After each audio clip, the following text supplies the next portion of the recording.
Haleluya. Siap untuk membuka firman Tuhan? Mari kita buka sama-sama di Ibrani pasal 12. Saya mau bicara soal metanoia. Itu bukan toko buku. Saya bukan sedang promosi. Itu adalah sebuah bahasa asli yang berarti pertobatan. Indah sekali. Tapi mari kita baca ayatnya dulu di Ibrani pasal 12. Kebaktian 1 saya berkhotbah tentang mentalitas. Kebaktian 2 saya bicara tentang Yesus pokok. Kebaktian ini saya bicara tentang metanoia. Mari kita lihat Ibrani 12 ayat 11 sampai ayatnya yang ke-17, kita baca bersama-sama ya. Ibrani 12 ayat 11 sampai 17. 1, 2, 3. Memang tiap-tiap ganjaran pada waktu ia diberikan. Tunggu sebentar, mungkin belum semua dapat ya. Suara belum serentak. Bisa sambil bangkit berdiri, kita hormati firman Tuhan lebih daripada menghormati khotbah. Kita baca sama-sama. Latihan vokal. Ibrani 12 ayat 11, kita baca 1, 2, dan 3. Memang tiap-tiap ganjaran pada waktu ia diberikan tidak mendatangkan sukacita, tetapi duka cita. Tetapi kemudian ia menghasilkan buah kebenaran yang memberikan damai kepada mereka yang dilatih olehnya. Sebab itu, kuatkanlah tangan yang lemah dan lutut yang goyah, dan luruskanlah jalan bagi kakimu, sehingga yang pincang jangan terpelecok, tetapi menjadi sembuh. Berusahalah hidup damai dengan semua orang, dan kejarlah kekudusan, sebab tanpa kekudusan tidak seorang pun akan melihat Tuhan. Jagalah supaya jangan ada seorang pun menjauhkan diri dari kasih karunia Allah, agar jangan tumbuh akar yang pahit, yang menimbulkan kerusuhan, dan yang mencemarkan banyak orang. Janganlah ada orang yang menjadi cabul, atau yang mempunyai nafsu yang rendah seperti Esau, yang menjual hak kesulungannya untuk sepiring makanan. Sebab kamu tahu bahwa kemudian ketika ia hendak menerima berkat itu, ia ditolak. Sebab ia tidak beroleh kesempatan untuk memperbaiki kesalahannya, sekalipun ia mencarinya dengan mencucurkan air mata. Katakan amin. Silakan duduk. Metanoia. Kita mulai dulu dengan cara pandang kita terhadap orang-orang yang mengalami hukuman di sekeliling kita. Ayat 11. Memang tiap-tiap ganjaran pada waktu ia diberikan tidak mendatangkan sukacita, tetapi duka cita. Tetapi kemudian ia menghasilkan buah kebenaran yang memberikan damai kepada mereka yang dilatih olehnya. Ada kata tiap-tiap ganjaran. Orang-orang yang mengikut Kristus harus bisa menafsirkan pengalaman hidup orang lain. Dan bagaimana itu hubungannya dengan hidup kita. Yesaya 4:3 berkata, aku mengasihimu. Tuhan berkata, kita berharga. Bahkan dia akan menyerahkan Mesir demi Israel. Dia bahkan mengizinkan Asyur dihancurkan supaya Israel diluputkan. Ini bukan pilih kasih. Dia memilih siapa yang dia pilih. Dia berbelas kasihan pada siapa dia berbelas kasihan. Di dunia ini diisi dengan orang-orang berdosa. Tapi tidak semua rata mendapat hukuman. Bukan karena Tuhan tidak adil. Karena Tuhan memberi kesempatan, dia itu panjang sabar. Tapi banyak orang tidak mengerti. Yang disebut dengan ganjaran di sini bukan ganjaran kita dulu. Kita harus bisa menafsirkan ganjaran yang dialami oleh orang sekeliling kita sebagai warning atau peringatan untuk diri kita sendiri. Ketika ada satu orang kena stroke umur 40, saya nggak boleh berkata, untung bukan saya. Saya harus bisa menafsirkannya sebagai itu peringatan untuk saya untuk jaga kesehatan. Tuhan izinkan orang itu kena stroke bukan karena Tuhan tidak mencintai dia. Tapi saya belum kena stroke karena Tuhan cinta saya. Tuhan izinkan Asyur hancur dulu. Hati-hati menafsirkan begini. Kalau kebetulan Anda yang kena stroke, jangan berkata Allah pilih kasih. Allah pasti sudah memperingatkan. Jadikanlah segala sesuatu ganjaran yang dialami oleh orang lain menjadi sebuah peringatan buat kita. Metanoia dimulai dari cara pandang mata kita terhadap kejadian di sekeliling kita. Orang yang bebal bukan orang yang tidak bisa merasa, tapi orang yang tidak mau melihat dengan jeli dengan matanya.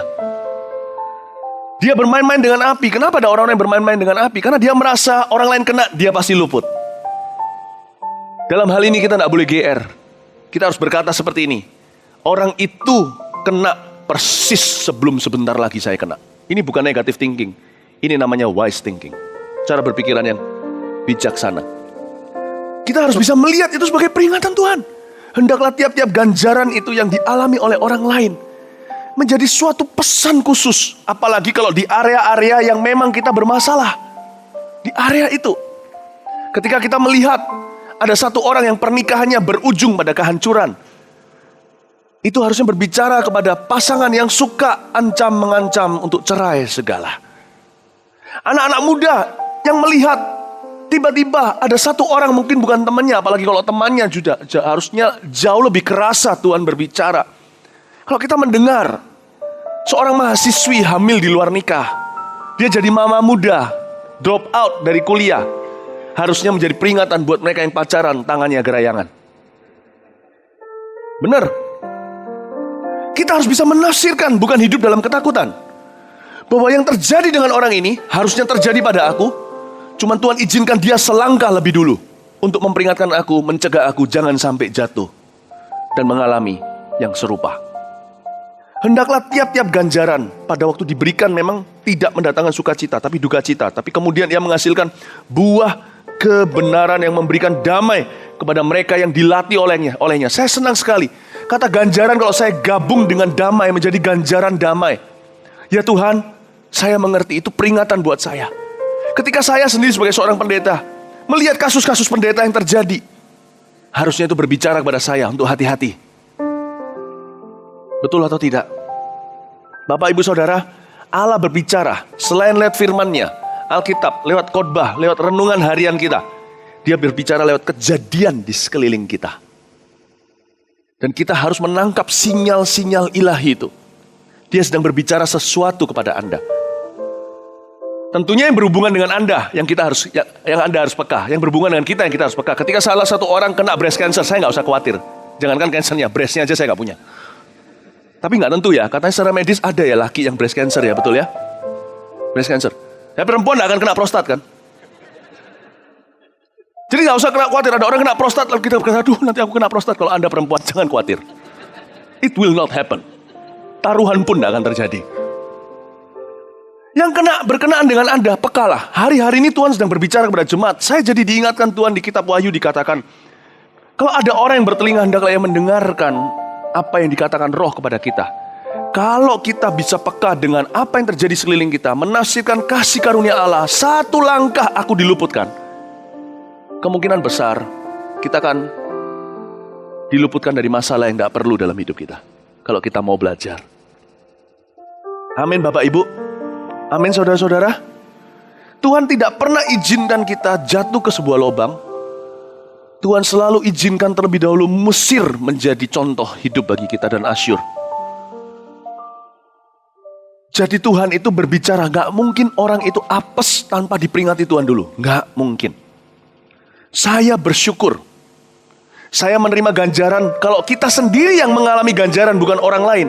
Terlebih lagi kita harus peka maksud Tuhan apa. Ketika saya hari ini melihat banyak anak-anak muda yang gak karuan, kena kriminalitas di dalam penjara, saya itu bersyukur. Saya itu ditegur sama mama saya dengan keras dulu. Saya pikir-pikir lagi loh ya, ada campur tangan Tuhan dalam pendidikan orang tua dalam kehidupan saya. Saya harusnya berakhir seperti orang-orang itu, anak-anak muda itu yang kena penjara segalanya. Karena saya dulu juga orang muda yang gak karuan. Saya kadang-kadang bisa agak sedikit jengkel dengan cara orang tua. Kadang-kadang keras. Mama saya kalau tegur saya itu kadang-kadang di depan umum lagi. Karena mungkin saya terlalu dablek ya, terlalu bandel. Tapi tak pikir-pikir sekarang ya, saya bersyukur loh. Kalau bukan mama saya dulu tegur saya demikian keras, mungkin loh hari ini saya sudah masuk dalam bui. Tiap kali saya mau melakukan sesuatu yang fatal waktu saya masih ABG, teenager, remaja, saya ingat teguran mama saya. Jadi Bapak Ibu, ada berbagai macam cara untuk menegur. Anak jangan main tangan. Toh mereka tidak ngerti. Tetapi jangan pernah Anda dan saya jenuh menegur mereka. Biarlah tiap ganjaran itu memang diberikannya memang penuh duka cita. Tapi nanti akan menghasilkan buah kebenaran, mendatangkan damai sejahtera. Jangan lelah untuk menegur dan menasihati. Jangan lelah untuk berbicara yang benar kepada orang yang kita kasihi. Kalau kita melihat orang lain, contohnya anaknya, hamil contohnya di luar nikah, atau menghamili orang di luar nikah, jangan jenuh peringatkan anak sendiri. Ketika lihat kejadian yang menimpa orang lain, harusnya kita bisa elus dada dan berkata, untung aku cerewet, untung aku beritahu terus. Jangan pernah mengeluh kalau Anda sendiri diganjar oleh orang tua, sama pemimpin contohnya. Bahkan kalau diganjar sama Tuhan, jangan pernah kita menjadi orang yang kepahitan. Karena kalau kita diganjarnya, itu supaya kita diluputkan. Kita diganjarnya supaya kita dapat damai dan bukan hukuman. Amin Bapak Ibu Saudara. Saya masih ingat, waktu saya pertama kali masih kuliah, Tuhan tegur saya soal perpuluhan.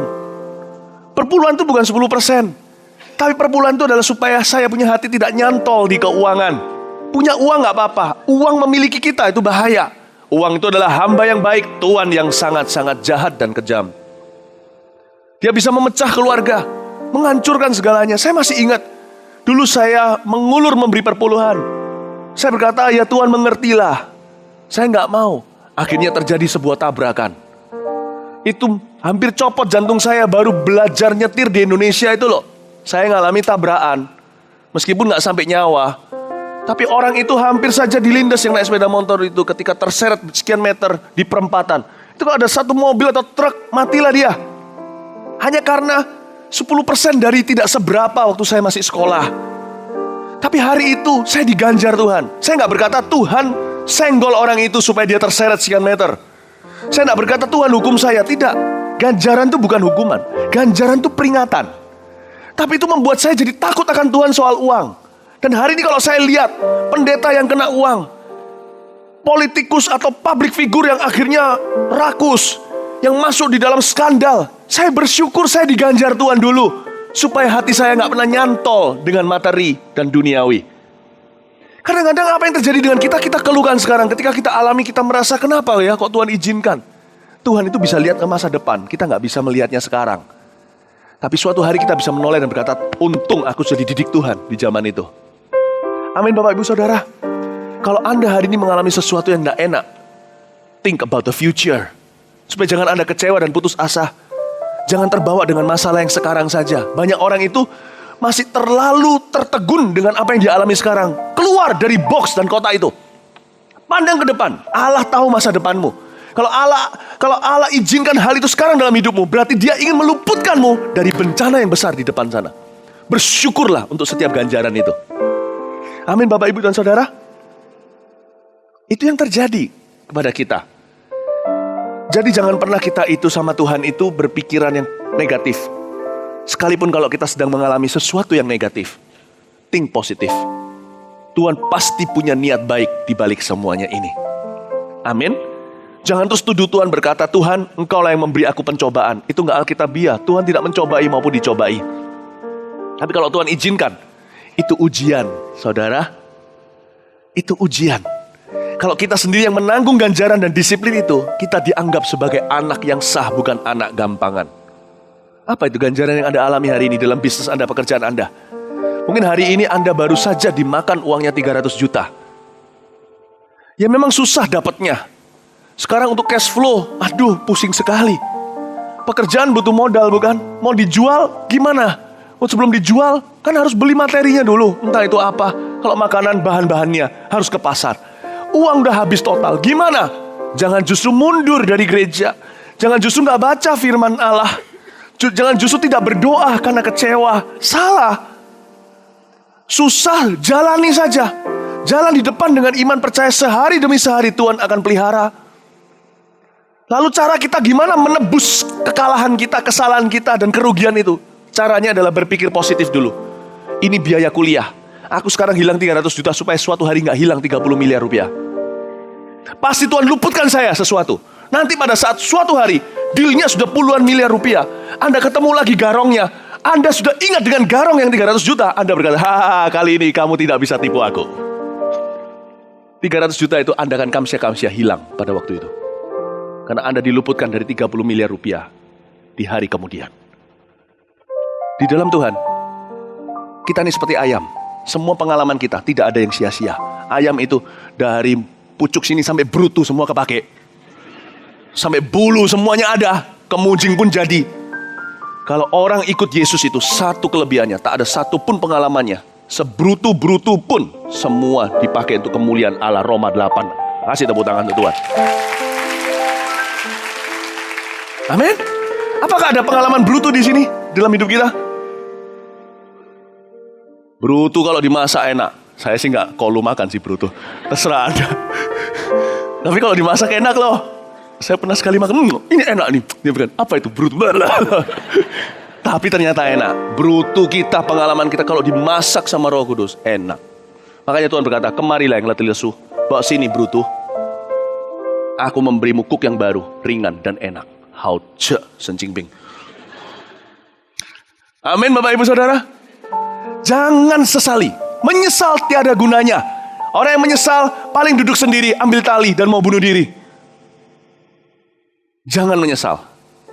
Bangkit. Tahun 2015 harus bangkit. Jika 2014 ini gagal mencoba, bangkit lagi. Setiap ganjaran ketika diberikan mendatangkan duka cita, senep hati ini. Tetapi nantinya kita harus punya visi. Ini pasti untuk sesuatu yang berguna. Dalam Kristus Dia mempersiapkan aku untuk luput dari sebuah bencana besar. Ganjaran itu artinya damai. Yang penting jangan memberontak ketika Tuhan didik. Yang penting nurut. Yang penting jangan seperti bagal dan kuda, seperti keledai yang keras kepala, kalau nggak dipecut tidak datang. Jangan mundur dari Tuhan. Justru harus maju. Justru harus melayani Tuhan.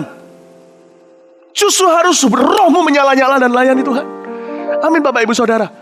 Belajar untuk bisa melihat ganjaran orang lain dan ganjaran kita sebagai sebuah modal untuk luput dari bencana di hari-hari esok. Siapa di sini yang bisnisnya baru hancur?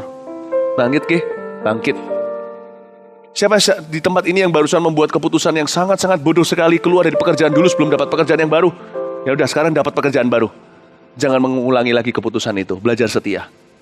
Siapa di sini pacaran, nggak keruan? Lalu habis itu ketika putus, broken heart sekali. Anggaplah putusmu itu berkat. Kalau enggak, bisa kejadian loh. Kalau kejadian bisa keluaran, tahu maksudnya?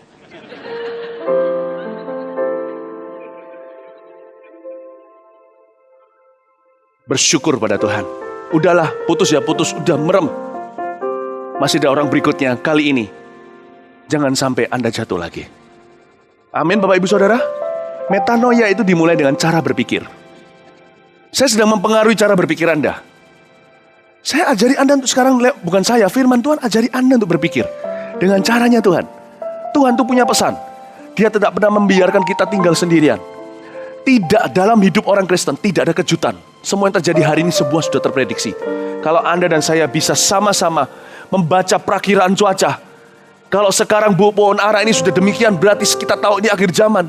Kalau kita lihat mendung berarti mau hujan. Kalau kita bisa lihat sekeliling kita, setiap manusia adalah sekolah Roh Kudus, dibimbing dengan pelita dan terang bagi jalan dan kaki kita firman Allah. Kita akan punya hikmatnya Tuhan di dalam hidup ini. Kita tidak perlu jatuh sakit yang tidak perlu.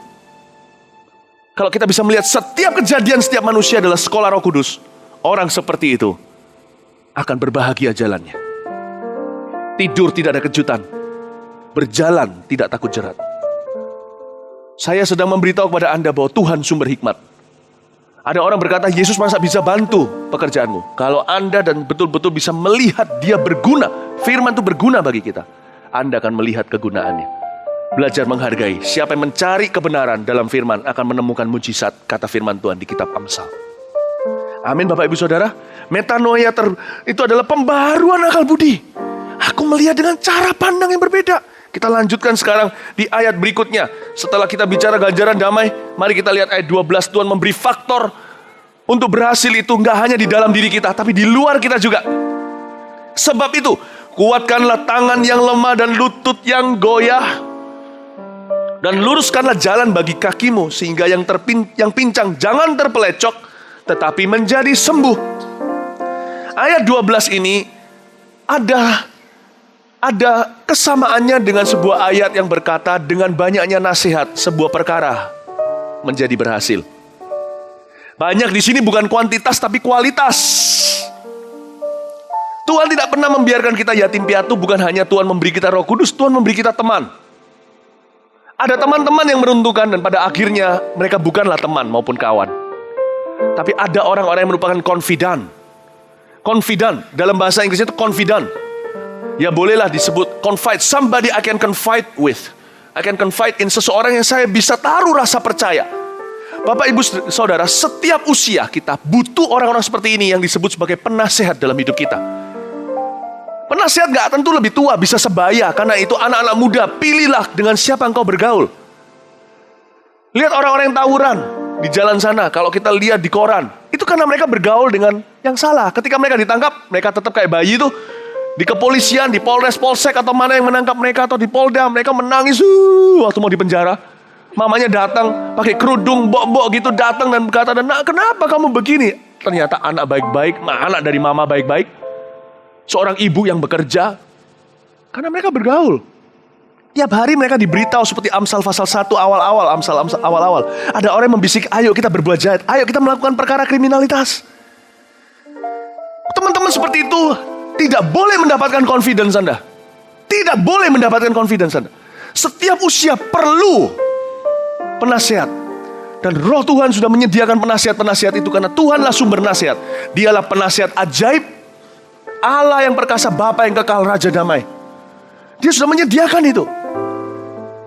Bisa di gereja, tapi yang pasti anak-anak Tuhan. Bahkan bisa jadi gak anak-anak Tuhan, Tuhan bisa pakai keledai untuk berbicara kepada Balaam dan kepada Bileam. Allah juga bisa berbicara, khususnya yang dalam otoritas. Tuhan bisa bicara dengan orang tua, sekalipun orang tua gak kenal Tuhan.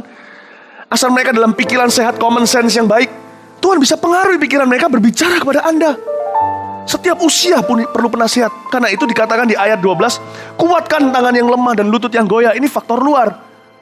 Luruskan jalan bagi kakimu supaya jangan terpelecok, namun menjadi sembuh. Terpelecok itu artinya kesleo, terkilir. Setan ingin sekali to slow us down, untuk memperlambat laju kita dalam rencana Allah. Setan kepingin sekali kita konslet. Setan kepingin sekali kita komplikasi. Setan kepingin sekali menggagalkan rancangan Allah dalam hidupan orang-orang percaya dan anak-anak mereka. Bapak, Ibu, Saudara, segala usia, pilihlah penasihatmu. Anak-anak ABG, gak suka mungkin dipanggil ABG ya. Anak-anak remaja. Remaja adalah masa antara anak dan pemuda. Di remaja inilah orang menemukan jati dirinya, mencarinya maksudnya.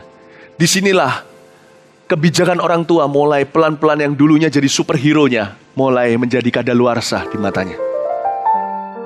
Kita semua mengalami itu. Akil balik, saya juga. Saya dulu saking mendewakan bapak saya. Waktu kecil sekolah di sebuah sekolah namanya Marji. Nggak tahu sekarang masih ada nggak. Saya sekolah di sana waktu kecil. Teman-teman saya suka dengar dongeng saya. Saya datang ke sekolah, semua berebutan datang karena Philip Mantova mau cerita. Dari kecil saya sudah ada bakat-bakat tuh bisa cerita. Tapi dulu ngayal, sekarang kebenaran. Saya bilang, papaku. Semua langsung duduk diam. Papaku kemarin pergi sama Batman. Komik Marvel pun keluar semua. Pergi sama Superman, kalahkan penjahat. Di mana? Di Tetes. Mereka dengerin saya. Tapi waktu saya beranjak, saya masih ingat. Umur 16 tahun khususnya. Atau bahkan sebelumnya umur 14. Saya mulai mencari hero di luar itu. Saya mulai gak dengarkan papa mama. Saya merasa mereka kuno, mereka kadaluarsa. Teman-teman saya yang lain jauh lebih cool nasihatnya. Saya mulai lihat lewat entertainment. Padahal zaman itu belum internet. Sekarang jauh lebih beresiko. Saya cari orang-orang yang merupakan role model dalam hidup saya. Boleh anak muda, boleh. Carilah silakan, semua pakainya kayak Taylor Swift. Ada yang kayak Lady Gaga. Ada yang kayak Hulk. Gak apa-apa. But the new could come. Don't let the old to pass. Boleh cari yang baru, tapi selektif ya anak-anak muda. Tapi yang lama jangan berlalu. Karena yang lemah lama biasanya lebih dapat dipercaya in the long run. Yang lama itu bisa lebih dipercaya sampai ujungnya. Tren baru itu biasa. Tiba-tiba Gangnam Style. Mana Gangnam sekarang? Dulu saya, sekarang siapa? Itu tren lalunya cepat. Sekarang ini terlalu cepat. Tapi papa akan selalu papa. Mama akan selalu mama. Gembala akan selalu gembala. Kembali juga akan selalu kembali. Amin Bapak Ibu Saudara. Boleh yang baru, selektif, tapi yang lama jangan berlalu. Janji, itu perlu dipegang. Akan ada orang-orang yang selalu menjaga kita jangan sampai kita terpelecok atau mengalami gangguan. Nasihat mereka itu sehat. Suatu hari kita akan mengerti ternyata mereka benar. Supaya kamu menjadi sembuh, kumat-kumat pun akhirnya ada jalan keluar. Bapak Ibu dikatakan di sini, kuatkan tangan yang lemah, lutut yang goyah. Jangan tinggalkan satu jenis kelompok manusia yang semakin langka sambil kita semakin dewasa. Yaitu orang-orang yang berbicara kebenaran dalam hidup kita. Itu akan semakin langka.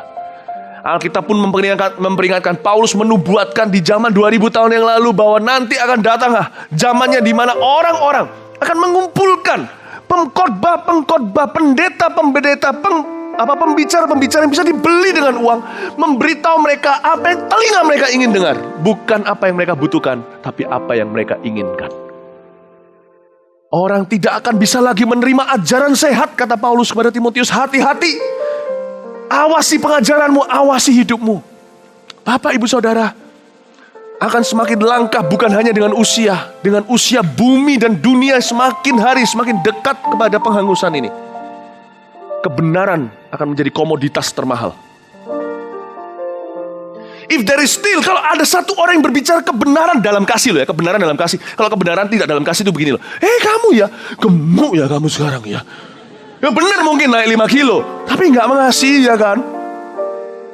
Kalau ada orang yang berbicara pada kita, dan mereka selalu komitmen demikian, berbicara kebenaran dalam kasih. Saya beritahu Bapak Ibu Saudara, mendingan Anda hilang properti daripada hilang orang itu. Sebab kalau Anda ada orang-orang itu, Anda bisa memperoleh kembali propertimu.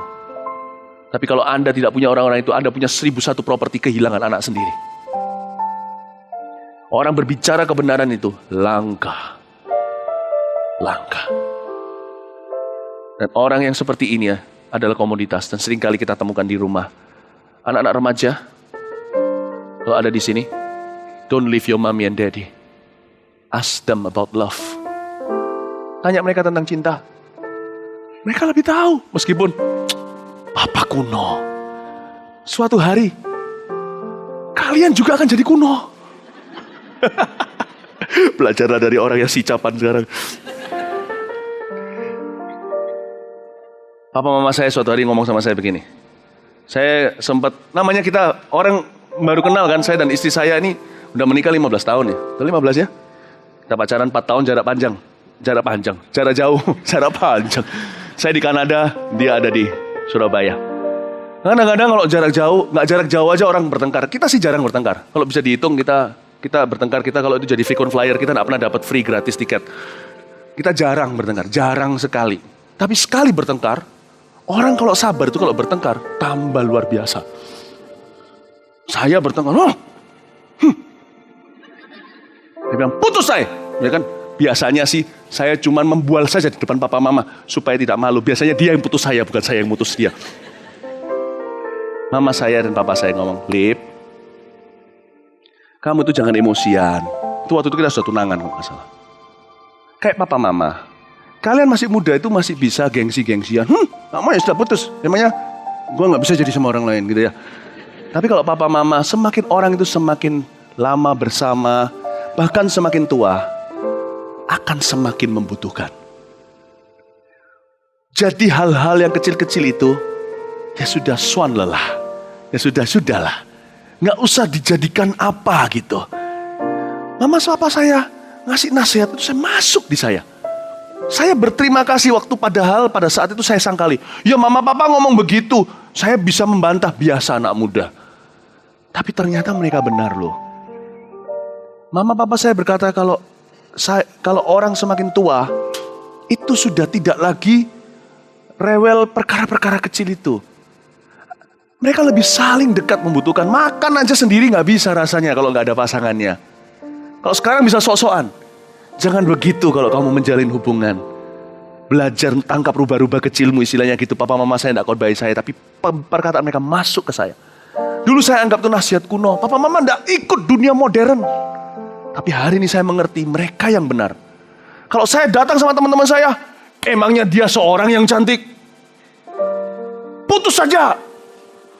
Untung saja. Aku gak mau putus untungnya. 这个是怕老婆的恩高啊. Nggak ngerti ya sudah ya. Untung saja saya percaya istri saya juga pasti dengar nasihat orang tuanya. Papa mama jangan cerewet. Teruslah cerewet. Please, jangan bungkam. Sekalipun anak-anak kita menunjukkan mereka tidak perlu kita, justru mereka sangat perlu. Belajar dari seorang anak yang membangkang juga. Hari ini saya menghargai orang tua saya di atas segalanya. Di bawah Tuhan saja. Bapak ibu saudara, jangan pernah tutup mulut. Jangan pernah berkata, udah diomongin berkali-kali, ngomong sekali lagi. Udah berkali-kali, sekali lagi. Sudah sekali lagi tidak didengar, sekali lagi. Saya senang sekali yang terjadi kemarin di Sibek. Orang tua dan anak terbuka komunikasinya. Tugas kami, hamba-hamba Tuhan, hanya membuka jembatan. Sisanya tergantung mereka. Kemarin dipulihkan. Amin Bapak Ibu. Kuatkan tangan yang turun, lutut yang lemah, luruskan jalan bagi kaki mereka. Harus ada orang seperti itu. Saya bersyukur di sini anak-anak muda ada komunitasnya, AUG namanya. Anak-anak kecil juga mendengarkan miss-missnya, kakak-kakaknya. Saya senang di tempat ini disediakan dengan orang-orang yang masih berbicara benar, menyanjung itu sebagai nilai yang tidak bisa dikompromikan. Jangan tinggalkan gereja. Apapun yang terjadi, jangan tinggalkan gereja. Anda membutuhkan. Bukan gereja yang membutuhkan kita. Kita yang membutuhkan gereja. Bukan kita yang melindungi pelayanan. Pelayanan yang melindungi kita. Be faithful. Amin Bapak Ibu Saudara. Ya, kita lihat ayat yang ke-14. Berusahalah hidup damai dengan semua orang dan kejarlah kekudusan, sebab tanpa kekudusan tidak seorang pun akan melihat Tuhan. Jagalah supaya jangan ada seorang pun menjauhkan diri dari kasih karunia Allah, agar jangan tumbuh akar yang pahit yang menimbulkan kerusuhan dan yang mencemarkan banyak orang. Saya skip aja yang ini. Saya mau masuk lebih dalam lagi yang di ayat-ayat berikutnya. Janganlah ada orang yang menjadi cabul atau yang mempunyai nafsu yang rendah seperti Esau, yang menjual hak kesulungannya untuk sepiring makanan. Berhenti di sana, saya mau bahas Esau sedikit. Jangan ada orang yang menjadi cabul. Esau ini bukanlah dosa nafsu. Dia disebut nafsu rendah, bukan berarti ada nafsu yang high class. Dia disebut jangan ada orang yang mempunyai nafsu yang rendah, bukan berarti ada nafsu yang tinggi. Nafsu yang rendah, jadi dosanya Esau itu bukan nafsu, tapi bodoh. Kebanyakan perkara menyakitkan di hidup kita tidak terjadi karena pengizinan Tuhan. Bukan karena Tuhan yang beri, yang pasti. Meskipun kalau kita taat sama Tuhan bukan berarti kita akan mulus selalu. Hidup kita tanpa masalah. Juga tidak demikian, jangan muluk-muluk pikirannya dalam fantasi. Kita hidup tinggal di dunia yang tidak sempurna. Tetapi banyak perkara-perkara yang menyakitkan terjadi di hidup kita karena kebodohan kita. Esau ini bodoh. He was stupid. Kita nggak bisa bodoh-bodohin Esau. Kita nggak lebih pintar dari Esau soalnya. Coba kalau saya tanya di sini siapa yang pernah melakukan perkara bodoh dalam hidupnya, saya akan menjadi yang pertama angkat tangan. I did a lot of stupid things in my life. Banyak perkara yang bodoh dalam hidup saya. Tapi Esau ini kita bisa pelajari kebodohannya. Dia itu suatu hari lapar, biasa normal. Itu bukan tergolong nafsu makan itu meskipun disebut nafsu makan. Lalu dia ditawarin sop kacang merah. Jangan asemnya Timur Tengah. Lalu si Yakub legal saja, sah-sah saja, minta tukar dengan hak sulungannya. Hak kesulungan itu apa toh? Gini loh, kok warisan papa semuanya warisan Tuhan, terutama maksudnya aku kasih sup ini, kamu kasih rumah warisan ke aku ya. Ayo coba, saya tanya nih di sini nih, keluarkan kunci mobilnya. Coba, salah satu yang bawa mobil, keluarin kunci mobilnya. Ya, Anda kelihatan punya mobil? Berdiri. Di depan jemaat. Ini direkam, jadi saya nggak bisa dituntut. Lihat ini. Belum apa-apa saya sudah mau dikasih. Nggak ngerti saya. Ini baik atau pinter saya nggak tahu. Tunggu. Mau nggak saya tukar dengan sapu tangan mobil Anda ini? Nggak mau kok, nggak mau tapi begini. Kayak orang Jepang kemarin. Bisa nggak saya minta kopinya nggak pakai susu? Nggak bisa. Nggak mau tapi gini mobil. Nggak mau kan? Mau nggak? Nggak mau. Lihat pelit sama pendeta. Pasti belum lama kan jadi jemaat Mawar Siaran kan? Nggak mau. Tapi Esau was that stupid. Gua kasih sapu tangan ya. Ganti mobil lu. Iya. Oh, ini mobil dream car saya nih, Mini Cooper. Thank you.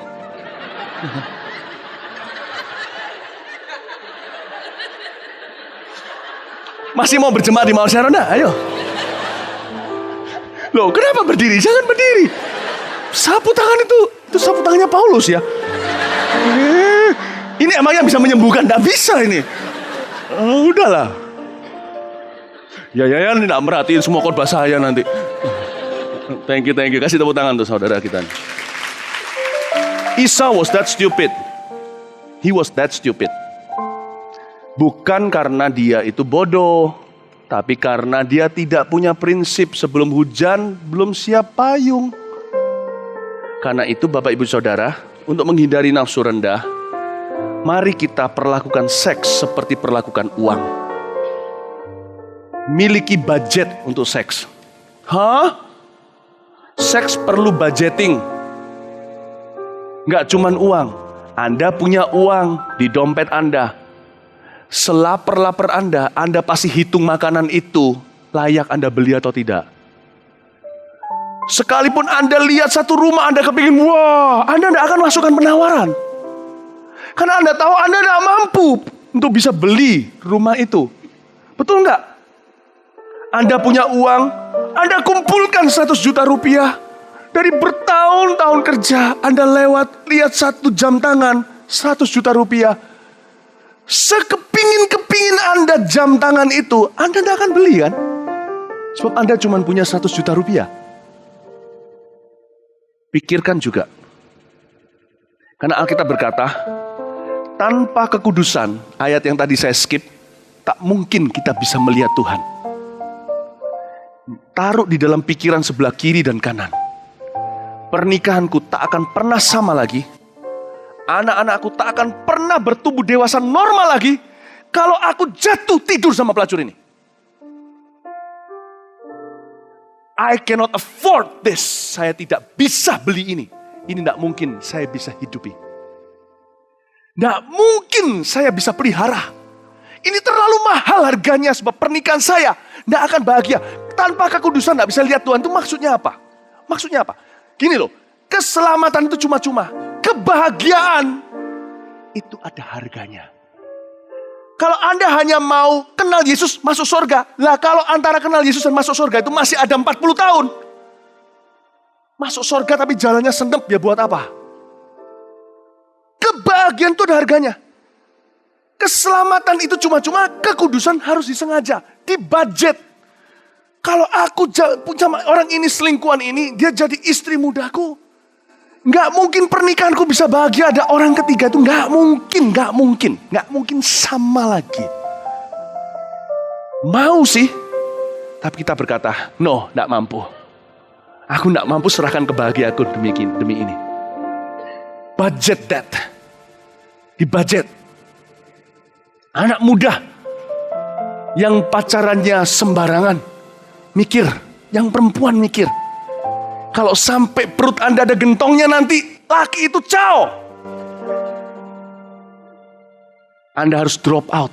Nggak bisa, yang ini aku nggak bisa. Ini benda terlalu mahal untuk aku membelinya, untuk memperolehnya. Aku akan hamil di luar nikah jadi mama single parent. Sendirian. Seorang cowok juga sama, sebelum melakukan sesuatu pada perempuannya. Di luar nikah, pikirkan. Kalau sekali Anda pegang itu, Hukum Pakistan mengatakan Anda harus menikahi dia. Anda tidak akan pernah sama lagi. Anda cacat seumur hidup. Sekali Anda tiduri wanita itu, ya itulah istrimu. Nah, saya jatuh cinta lagi sama yang lain. Tapi saya sarankan kalau itu sudah terjadi, jangan serahkan anak Anda hanya karena dia sudah tiduri untuk harus kawin sama pria itu. Hukum itu mau diubahkan di beberapa tempat, seperti di beberapa negara, mau diubah. Kenapa melindungi rapis atau pemerkosanya? Kenapa tidak lindungi korbannya? Sebab korbannya itu banyak yang bunuh diri. Diperkosa, mereka menghindari hukuman, mereka nikahi. Kalau kita jadi orang tua yang perempuannya, jangan nikahkan, pergi. Itu seperti setelah jatuh ketiban tangga. Setelah jatuh masuk lubang. Tapi saya mau beritahu pada Anda, bahwa ada hukuman dan ganjaran buat orang-orang seperti ini. Mikir terlebih dahulu yang laki-laki. Sebelum buka apa-apa, pikir dulu bahwa Anda sedang merusak masa depan Anda. Budget. Seks harus dibudget. How much do you have? You're gonna lose it all. Dosa seks nafsu rendah adalah dosa yang career ending sin. Tidak ada dosa yang dilakukan manusia yang begitu melukai dirinya. Ini bukan dosa paling besar, munafik lebih besar menurut saya. Tapi dosa lain dilakukan, kata Paulus, itu di luar tubuhnya. Tapi dosa ini ke tubuhnya, langsung ke reputasinya. Artinya ini sebuah dosa yang akan langsung ending your career. Ini langsung ending your career. Bill Clinton impeachment gara-gara dengan Mona Lisa. Siapa mah? Bukan nama Mona Lisa ya. Bill Clinton tak suka Mona Lisa karena tak punya alis. Sukanya Monica Lewinsky. Langsung ending. Bapak ibu saudara, itulah sebabnya dari tadi pagi saya juga sampaikan tentang ini. Saya nggak sampaikan yang begitu di kebaktian 1, 2, kebaktian 1. Saya sampaikan tentang jikalau ada di antara jemaat yang merupakan simpanan atau menyimpan seseorang, please bebaskan. Jangan ada simpanan-simpanan. Ada yang simpanan ikut ke gereja, membawa pasangan mbaknya yang bukan suami sahnya. Padahal itu suami orang. Kok bisa teganya datang ke gereja? Bapak ibu saudara, please, tanpa kekudusan tidak akan ada berkat Tuhan. Amin Bapak ibu. Oke, sekarang kita lanjutkan. Saya sudah mau selesai. Di ayat yang ke-17. Sebab kamu tahu bahwa kemudian ketika ia hendak menerima berkat itu, ini si Esau ya, ia ditolak. Sebab ia tidak beroleh kesempatan untuk memperbaiki kesalahannya, sekalipun ia mencarinya dengan mencucurkan air mata. Ayat 17 saya ulang lagi. Sebab kamu tahu bahwa kemudian ketika Esau hendak menerima berkat itu, ia ditolak. Sebab ia tidak beroleh kesempatan untuk memperbaiki kesalahannya. Kata memperbaiki kesalahannya itu adalah dia tidak beroleh kesempatan untuk bertobat. Disinilah keluar kata metanoia. Metanoia artinya pertobatan atau perubahan pikiran. Perubahan arah haluan. Jadi bukan sekedar perasaan. Karena perasaannya dia main sih. Sekalipun ia mencarinya dengan mencucurkan air mata. Meskipun pertobatan selalu melibatkan perasaanku telah mati dan tinggalkan. Atau betapa besar kasih. Kita melihat pertobatan di dalam acara-acara KKR kita. Orang menangis itu sudah menjadi bagian daripada fiturnya. Menjadi salah satu fitur daripada acara itu. Namun pertobatan sesungguhnya membutuhkan bukan sekedar sebuah perasaan. Not just emotion. It's a decision. It's a decision to change. Pertobatan itu suatu keputusan. Sebuah keputusan. Pertobatan itu berbicara tentang perubahan haluan. Yang dulu ke sana, sekarang ke sini. Itu perubahan pikiran. Kata metanoia artinya the change of mind. Perubahan pikiran. Jadi ciptakanlah normal yang baru. Create a new normal for you. Untuk seorang yang mau bebas dari narkoba, dia mungkin harus operasi sedalam sampai bebas dengan pergaulannya. Untuk bebas dengan pergaulannya. Untuk satu orang yang selalu terjerat dalam teman tapi mesra, padahal sudah bersuami atau beristri, alangkah baiknya mulai hari ini kalau memang mau berubah, jangan berkata aku tidak akan melakukannya lagi. Itu hanya mengubah font dalam komputer. Kalau Anda mau ubah settingnya. Langsung pergi ke settingnya, diubah semuanya, komplit. Itu baru namanya pertobatan. Banyak orang hanya karena konsekuensinya, kesakitan, lalu dia berjanji tidak akan melakukan lagi, tapi tidak membuat keputusan apa-apa untuk merubah haluan hidup mereka. Bapak ibu saudara yang seringkali di tempat kerja, Anda jadi teman tapi mesra dengan orang tertentu. Meskipun tidak terjadi apa-apa, Anda main dengan api. Saya sarankan adalah, mulai hari ini jangan ada temanmu-temanku antara suami dan istri. Harus ada keterus-terangan kalau memang mau mengubah settingnya begitu. Jadi mulai hari ini buka semua buku, ini temanku, yang mana kamu tidak suka coret dan harus dengar istri. Tinggalkan orang itu. Kalau mau berubah total, meskipun kadang-kadang kita merasa keterlaluan, masa ini juga dicoret. Coret aja semuanya. Yang cantik, yang monyong, semua coret. Harus, kalau orang mau berubah pikiran, operasi itu harus total. Penggal itu tidak bisa yang namanya kalau orang itu katakan, Tuhan berkata kalau matamu memimpinmu pada dosa, penggal apa? Cungkilah tanganmu penggal itu nggak bisa pakai sentimeter gitu. Yang mana ya penggal sini aja sayang, sini sedikit aja. Ini kok ada atas sini, tapi penggal itu del itu kadang-kadang ada sedikit ikut daging yang nggak perlu. Del itu bisa ada yang nggak ikut. Ada mungkin yang ikut. Jangan pernah aku minta dicungkili mata, tapi tolong ya hati-hati dengan bulu matanya ini baru dari Jepang. Ikut.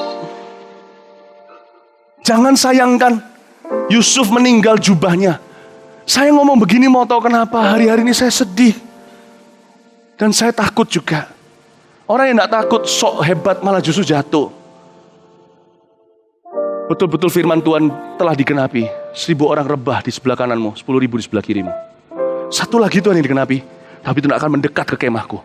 Karena itu kita butuh metanoia. Saya melihat, mendengar cerita-cerita yang ini begitu punya simpanan, tapi ke gereja. Kami pendeta ini kan punya satu gudang rahasia. Memegang, bukan punya, kami memegang satu gudang rahasia orang. Bapak ibu saudara, saya melihat jalan keluar tadi pagi lah saya ceritain waktu saya jalan. Lalu tiba-tiba saya lihat 2 jemaat ngepul sigaret, rokok. Kelihatan saya. Langsung, yes. Lu ngapain lo ya pura-pura sama saya? Kalau Anda kelihatan saya bisa begitu, Anda nggak takut sama Tuhan. Tuhan yang harus Anda takut. Yang buktinya habis begitu masuk ke gereja. Itu hari apa? Kamis malam atau apa? Masuk itu ada pertemuan, bukan CG kalau itu gitu itu sudah pertemuan ministry. Ada kreatif kayak ada apa? Saya nggak tahu departemen mana. Masuk gitu aja melayani. Kok bisa loh? Kok bisa? Karena itu saya hari ini disuruh Roh Kudus bicara soal metanoia. You cannot just change your font. Fontnya dirubah. Pastor Philip datang, diubah. Dari italik menjadi apa? Fontnya lah. Arial itu kan brand new, apa? Oh iya. Saya kan gak ngerti komputer, saya katakan semua. Diganti jadi Arial. Udah kan, ngapain? Mau ganti tuh ganti default settingnya. Bicaranya lumayan high tech. Padahal gak ngerti apa-apa soal komputer. Ubah setting, not the font. Itu sama aja bohong. Roh Kudus bicara sama saya tadi pagi. Beritahu sama jemaat, siang tadi. Di sini ada loh yang gak beres kehidupan pernikahannya. Ada yang tukang selingkuh, ada. Roh Kudus ngomong sama saya, sesuatu yang jelas. Dari sekian ribu orang yang hari ini kebaktian, 8.000 katakan. Berapa yang sungguh-sungguh milikku? Kalau Tuhan ngomong begitu, harusnya kita evaluasi. Yang saya dengar sih, puji Tuhan, semuanya itu ke gereja lain. Tapi saya nggak boleh. Tapi kan seperti yang saya katakan, ganjaran. Kalau kita lihat di gereja lain ada, kemungkinan di sini ya ada. Gue nggak bodoh. Ada loh di sini. Kok bisa? Kok tega? Saya bilang apa? Kalau terangmu aja gelap, betapa gelapnya gelapmu. Di gereja bisa ngibuli Tuhan. Siapa lagi yang tidak kau kibuli? Oh my goodness. Meskipun di dunia, di seluruh dunia ini ada Tuhan, di mana-mana hadiratnya itu ada. Tapi gereja kan notabene kita sepakati rumah Tuhan. Di sini aja bisa tebel muka. Gimana? Siapa lagi yang akan dikibuli? Saya nggak sapa ke orang itu bukan karena mereka nggak layak, bukan. Tapi saya kalau sapa mereka pasti salah tingkah. Jadi mendingan nggak sapa. Saya pura-pura lihat. Sampai dia bilang shalom, puji Tuhan. Langsung saya akan langsung tak makan loh. Bapak Ibu, saya tahu kita nggak sempurna.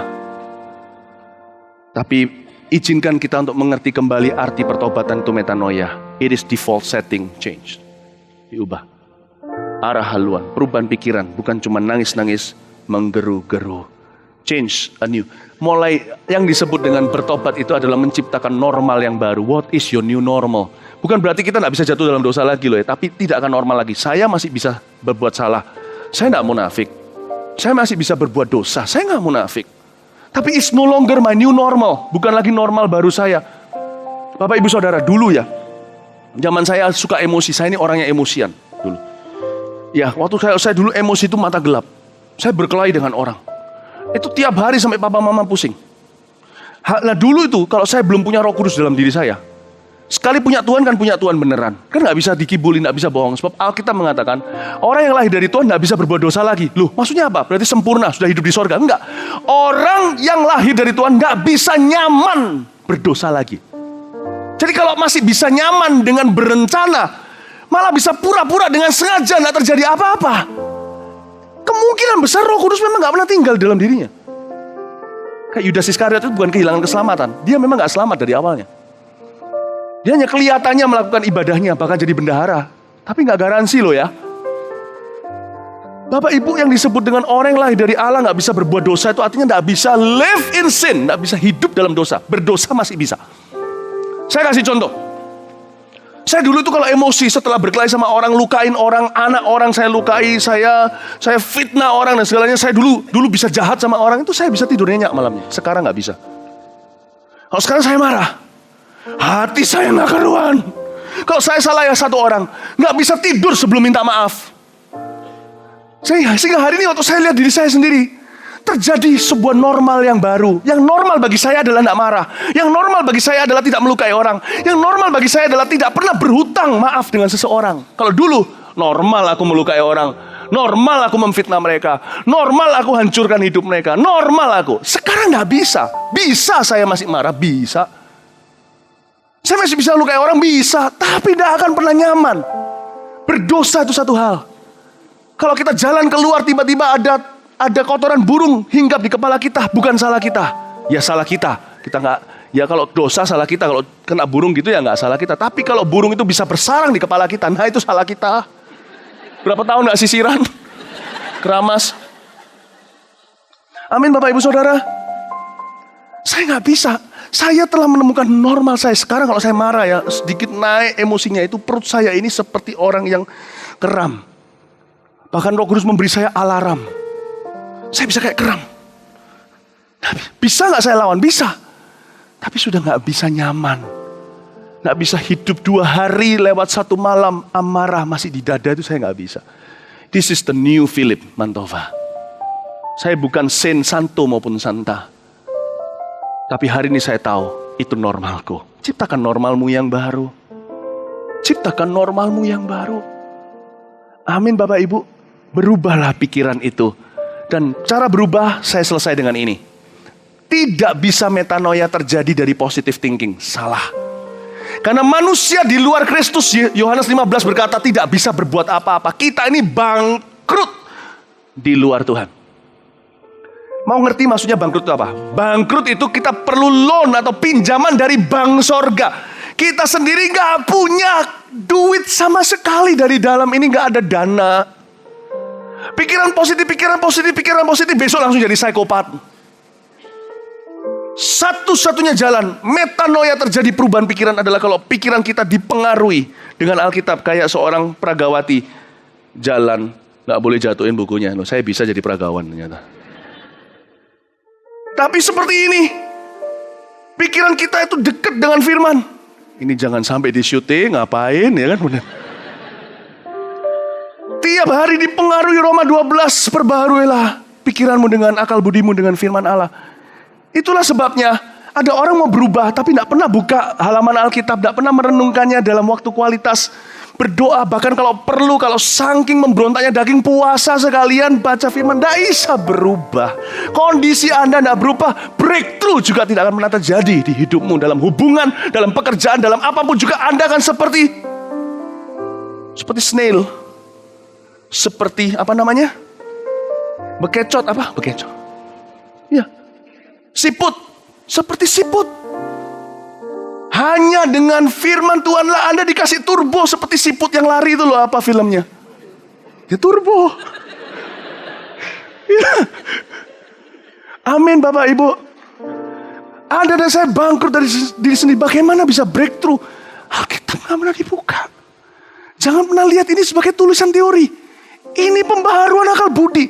Hanya lewat dua cara metanoia terjadi. Satu, lewat the conviction of the Holy Spirit, templakan Roh Kudus.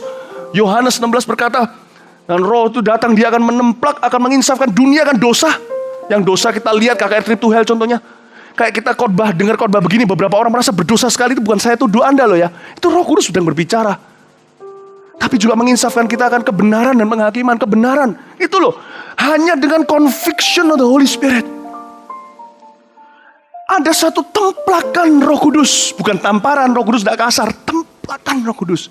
Hei, ada suara hei-nya surga. Hei. Lalu sesudah itu kita cari firman Tuhan.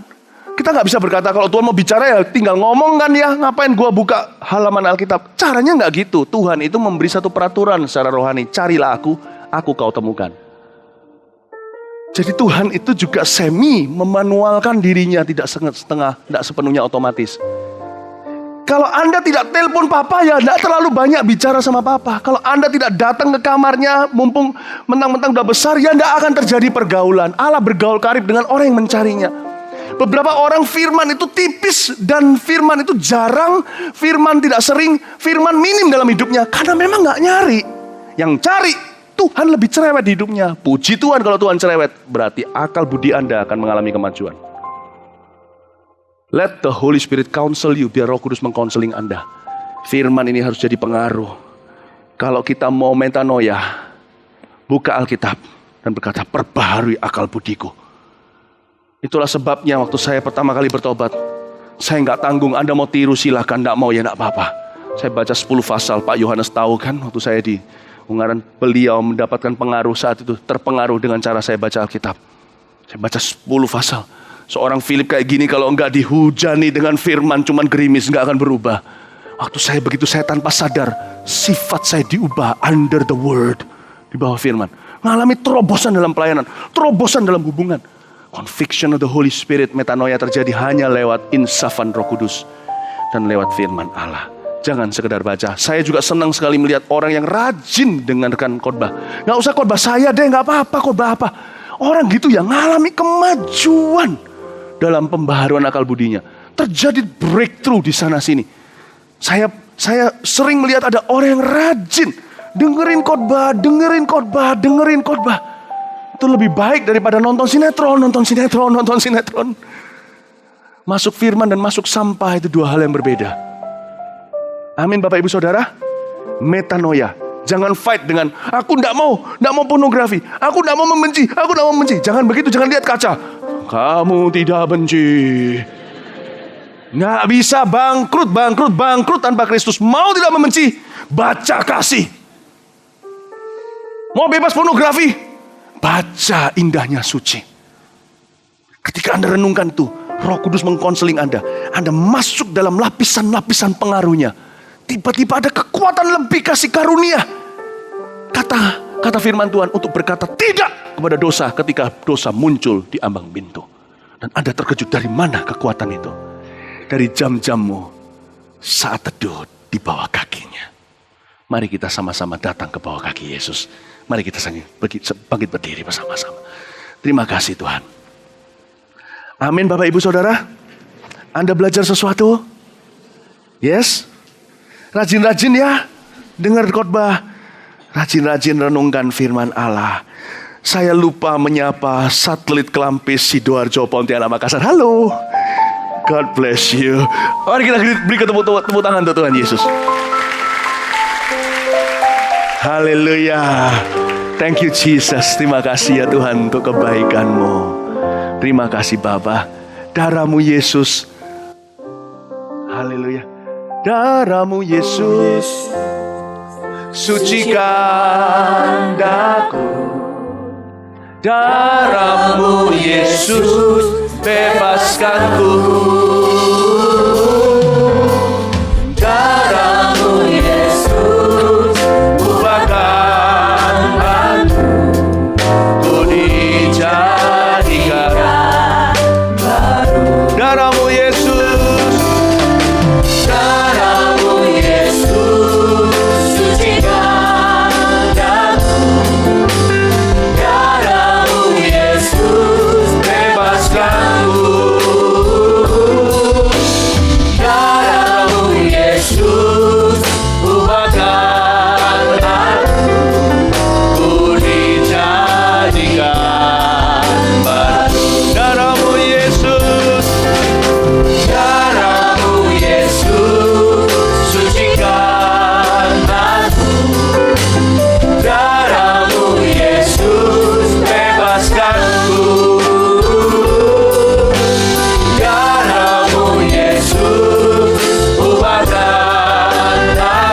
menyertainya. Beri kami hikmat untuk membuat keputusan dari keputusan perkara yang paling sederhana, menangkap rubah-rubah kecil dalam hubungan kami, rumah tangga, pekerjaan, dalam sifat dan kebiasaan kami. Ajar kami untuk mengubah setting itu dari dasar ya Roh Kudus. Tuntun setiap jemaat dan tuntun penasihat yang ada di sekeliling mereka. Dan jikalau ada di antara mereka yang masih eksklusif, tertutup, belum terbuka, hamba berdoa kirim seseorang, beri kepekaan kepada setiap jemaat untuk bisa percaya kepada seseorang untuk membantu mereka keluar dari masalah mereka. Terima kasih ya Tuhan, biar jemaat ini menjadi komunitas rohani yang kudus, suci, yang membawa orang semakin dekat pada Tuhan. Kami patahkan setiap roh gosip di antara kami ya Tuhan Yesus, fitnah, roh negatif yang saling menyalahkan, di dalam nama Yesus kami patahkan semua. Terima kasih ya Bapa, biar jemaat membawa pulang ya Tuhan firman ini di dada, di hati kami. Dan kami tahu Tuhan akan ada terobosan terjadi. Pulanglah membawa berkat dari Allah Bapa, kasih dari Tuhan Yesus, pengurapan dari Roh Kudus. Percayalah Tuhan menunggumu di hari esok. Tuhan ada bersamamu sekarang. Kemenangan akan terjadi. Engkau lebih dari pemenang.